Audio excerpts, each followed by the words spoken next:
ស្ដីអ្នកនរគ្នាស្វាគមន៍មកកាន់ផ្សាយក្តីកាលពីម៉ោងមុនគឺយើងបានរៀនអំពីផាត់ឈីមហើយម៉ោងនេះយើងនឹងរៀនអំពីខ្យប់ផាត់ឈីមអឺម៉ោងមុនយើងបានរៀនអំពីផាត់ឈីមមានន័យខ្លះគឺពីសូរសំឡេងជួយជាអ្នកនៅពីក្រោមពាក្យដែលមានតែតែមួយពាក្យទេគឺហើយដូចលោកគ្រូបញ្ជាក់លើកមុនដែរបានសូរសំឡេងជួយជាអ្នកនៅក្រោមពាក្យក្នុងភាសាកូរ៉េហ្នឹងមានចំនួនរហូតដល់7ទេ7សំឡេងហ្នឹងហើយយើងមករៀនឲ្យដែរអញ្ចឹងនេះតើតើនឹងជួយជាអ្នកនៅពីក្រោមពាក្យដែលមានតែមួយពាក្យតែថ្ងៃនេះយើងជួយរៀនអំពីខ្យប់ផាត់ឈីមជួយជាអ្នកនៅពីក្រោមពាក្យមានពីរពាក្យឬក៏ជួយជាអ្នកជើងនៅពីក្រោមពាក្យមានពីរពាក្យអញ្ចឹងខ្យប់ផាត់ឈីមខ្យប់ផាត់ឈីមខ្យខហហដាក់ស្រៈយ៉អានថាខ្យ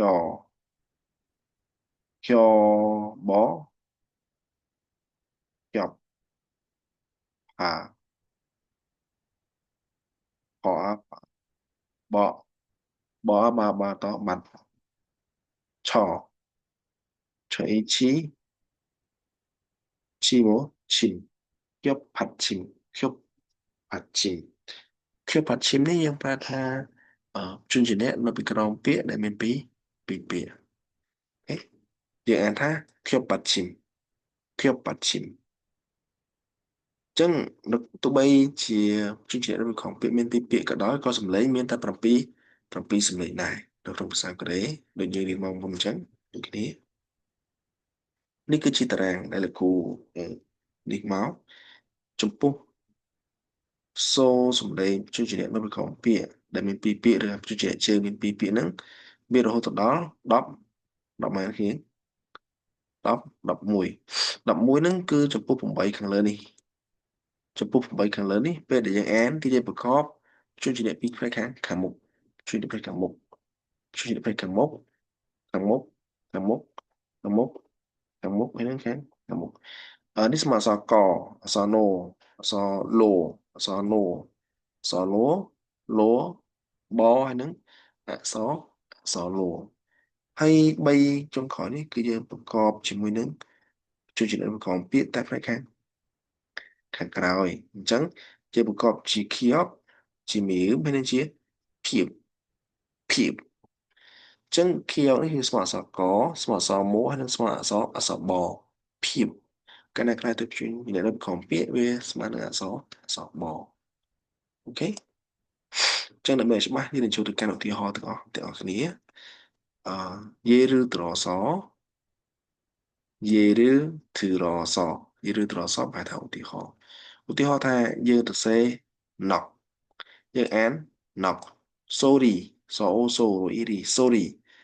នេះយើងប្រើថាសំឡេងនៃការអាន sorry ឬក៏ផារឹមក៏បានដែរក៏ប៉ុតយើងអត់ប្រើពាក្យ sorry ក៏បានយើងប្រើពាក្យផារឹមក៏បានផារឹមគឺថាការបញ្ចេញសំឡេងផារឹមអូខេអញ្ចឹងយើងទៅសេណក់ណណក៏ណក់ប៉ុន្តែដល់ពេលយើងប្រកបគឺយើងប្រកបជាមួយព្យញ្ជនៈខាងមុខហើយនឹងខាងមុខដែរអូខេអញ្ចឹងណក់ណក់យើងអានថាណក់យើងប្រែថាប្រលឹងអូខេហើយមួយទៀតគឺយើងអានថាអានហើយបើយើងអានគឺយើងយកស្រៈអានោះអានគឺយើងប្រកបជាមួយនឹងព្យញ្ជនៈដែលប្រកបពាក្យផ្នែកខាងមុខអាននេះយើងទៅសេអានយើងអានអូខេចុងក្រោយគេនេះគឺព្យាបសៀវអញ្ចឹងព្យញ្ជនៈប្រកបពាក្យដែលមានពីរពាក្យមានព្យាបផងមានសៀវផងប៉ុន្តែដល់ពេលយើងអានគឺយើងអានព្យញ្ជនៈនៅពីក្រោមពាក្យខាងមុខគឺព្យាបនេះចឹងយើងអានថាម៉េចខអាខាបខាប់ខាប់ខាប់ខាប់យើងប្រើតម្លៃហើយជាទូទៅយើងប្រើដល់ពេលណាឧទាហរណ៍ចង់សួរតម្លៃមួយសួរថាខាប់ស៊ីនអល់អល់ម៉ាយ៉ូខាប់ស៊ីនអល់ម៉ាយ៉ូតើតម្លៃប៉ុន្មានអូខេខាប់យើងប្រើ តម្លៃអូខេចឹងចូលទៅទំព័រមួយទៀតឧទាហរណ៍មួយទៀតគឺយេឬត្រសយេឬត្រសឧទាហរណ៍ដូចគ្នានេះមាននៀនរៀលហៀនអញ្ចឹងនៅពេលដែលយើងប្រកបគឺយើងប្រកបជាមួយនឹងជួយជំនាញដល់ពីខពាក្យផ្នែកខាងមុខគឺនៀនហើយនឹងរៀលឯងអូខេអឺឧទាហរណ៍យើងសរសេរថាម៉ានមកអាម៉ាណូម៉ានម៉ាននេះយើងប្រើច្រើនអញ្ចឹងយើងសរសេរច្រើនយើងអានក៏មិនអានដែរនេះ sorry ប្រើសំឡេង sorry ក៏ផារឹម sorry ឬក៏ផារឹមប្រាសំសំឡេងអញ្ចឹងយើងសរសេរម៉ានយើងអានម៉ានប៉ុន្តែយើងសរសេរយើងរក្សាភាពដើមដដែលគឺមាននៀនហៀននេះគណិតជាការអានទេគឺមកអាម៉ាណូម៉ានទី2ម៉ានយើងប្រើច្រើនទីមួយច្រើនទី2នេះគឺ repeat នៅពេលដែលយើងសរសេរទៅគឺយើងអានសូរសំឡេងជានៅក្នុងពាក្យផ្នែកខាងនោះទេគឺ seal seal សអ៊ីស៊ី seal seal នេះគឺជាសំឡេងអានគឺ seal seal seal ហ្នឹងគឺមកពី silta silta យើងប្រែថាស្អប់ឬក៏មិនចូលចិត្តអូខេដែលគ្នាអាស្រ័យនឹងសូរថាពាក្យអីគេ siloyo siloyo គឺ seal នឹងឯង siloyo ហ្នឹងគឺករណីមួយទៀតបានថាអឺនៅពេលណាដែលឧទាហរណ៍ដូចពាក្យនេះក្រៅប្រការទេបានថា siloyo អញ្ចឹងកាលណាយើងអានថា si ro yo siroyo យើងប្រែថាមិនចូលចិត្តគឺយើងលុបនិយាយនឹងចេញតែម្ដងទៅម៉ានដូចគ្នាអឺម៉ានមានហៀដែរអញ្ចឹងដល់ពេលយើងអានយើងអានថាពេលយើងទៅជា a o yo យើងអានថាម៉ានម៉ាណាម៉ាណាយោម៉ាណាយោគឺយើងលុបនិយាយនឹងចេញគឺយើងលុបនិយាយនឹងចេញអូខេតែដោយសារគ្នាអត់តន់ប្រកបទេទៅរៀបជួយនៅក្នុងពាក្យនេះគូបើឲ្យបានប៉ុណ្្នឹងសិនមានឆ្កល់ខ្ញុំសូមបន្ថែមទៀតក៏បានដែរអូខេចូលទៅមួយទៀតគឺនិយាយឬធឺរសឧទាហរណ៍យើងមានអីគេគឺព្យញ្ជនៈរបស់ក្នុងពាក្យពីរពាក្យដែលមាន real ភាព real ស៊ីវូតហើយនិង real ធាតុ real ធាតុអញ្ចឹងដូចគ្នាបាទថាយើងប្រកបជាមួយនឹងព្យញ្ជនៈរបស់ក្នុងពាក្យផ្នែកខាងមុខជា real real ហើយនិង real ឧទាហរណ៍យើងនិយាយថាថឡូថល់ថល់យើងនិយាយថល់យើងអានថល់ sorry ប្រើសំឡេងនៃការអាននេះអញ្ចឹងយើងនិយាយថល់យើងអានថាថល់ថល់នេះយើងប្រើថា8ខ្ញុំអូខេហើយមួយទៀតគឺគុលគុលហ្នឹងយើងអានជាមួយនឹង real ខាងមុខនេះខគូគុលគុលយើងសរសេរ cool យើងអាន cool ប៉ុន្តែយើងអត់អាន seal នេះទេយើងអានតែជាមួយនឹង real ផ្នែកខាងមុខទេ cool cool យើងប្រើថាចាស់ក៏បានយើងប្រើថាផ្លូវក៏បានដែរអូខេតទៅមកទៀតគឺអាហាឡូហាល់ហាឡូហាល់ចាស់នេះអត់ធានេះអត់អានទេយើងអានតែជួបជានៅក្នុងពាក្យផ្នែកខាងមុខទេគឺហាល់ហ្នឹងយើងប្រែថាលទ្ធិមួយគេលទ្ធិហាល់លទ្ធិអូខេមានប៉ុណ្ណឹងហើយឥឡូវយើងតទៅទៀតក្នុងមួយករណីទៀតគឺឧទាហរណ៍មួយនេះគឺនិយាយរឿងត្រសឧទាហរណ៍មួយនេះគឺ3ចុងក្រោយដែលគ្រូបញ្យល់មុនហ្នឹងមកថាទៅពេលដែលយើងអានគឺយើងអានជាមួយនឹងព្យញ្ជនៈផ្នែកខាងក្រោយរៀលខៀវយើងអានខៀវរៀលមៀមយើងអានមៀមរៀលភាពយើងអានភាពនេះអូខេចូលឧទាហរណ៍យើងសរសេរអឺថាក់យើងអានថាក់យើងអត់អាន real ទេយើងអានតែខៀវទេគឺថាក់ប៉ុន្តែយើងសរសេរភាសានៅដដែលថាយើងអានជាសម្លេងថាថាក់តែប៉ុណ្្នឹងទេថាក់នេះយើងប្រើថាសត្វមាន់ដល់ពេលថាក់គូគីមែនទេថាក់នេះប្រើថាមាន់ដល់ពេលថាក់គូគីសាច់មាន់យើងទៅអូខេថាក់ប្រើថាមាន់ឧទាហរណ៍ទី2សអសាមមួសាមយើងប្រកបតែជាមួយនឹងជួយជានៅប្រកបពាក្យតែផ្នែកខាងក្រៅទេគឺសាមសាមសាមយើងប្រើរស់នៅខុសរស់នៅគឺនៅរស់ខុសគ្នាដែរគ្នា ចឹងសាំយើងប្រើរស់នៅយើងរស់នៅlạiណាមួយចឹងនេះបាទនៅមានជីវិតហើយនៅរស់ក៏នៅមានជីវិតដែរតែថាសាំនេះគឺជាការរស់នៅទីកន្លែងណាមួយសាំយើងប្រើរស់នៅចឹងយើងប្រកបជាមួយនឹងជួយជាអ្នកប្រកបពាក្យផ្នែកខាងក្រោយគឺមីមអូខេតមកទៀតគឺអឺបអឺបអឺបអឺបអឺបមួយដូចគ្នាគឺយើងប្រកបជាមួយជួយអ្នកប្រកបពាក្យផ្នែកខាងណាគ្នាផ្នែកខាងក្រោយគឺភាពភាពភាពតែភាពផ្លែនេះគឺអានស្មើនឹងអក្សរបដោយសារតែអឺភាពនេះភាពនឹងកាន់តែคล้ายទៅជាជួយនៅក្រោមពាក្យមិនថាជាភាពឬក៏ភាពទេទាំងពីរនេះគឺស្មើអក្សរបទាំងបាទស្មើអក្សរបទាំងអស់កាន់តែคล้ายទៅជាជួយនឹងក្រោមពាក្យឬជួយជាជើងមិនថាជាភាពឬក៏ភាពទេអូខេចឹងសរុបរួមមកវិញព្យញ្ជនៈនៅពីអង្ខំពាក្យនៅក្នុងភាសាកូរ៉េគឺមានតែ11ទូទេ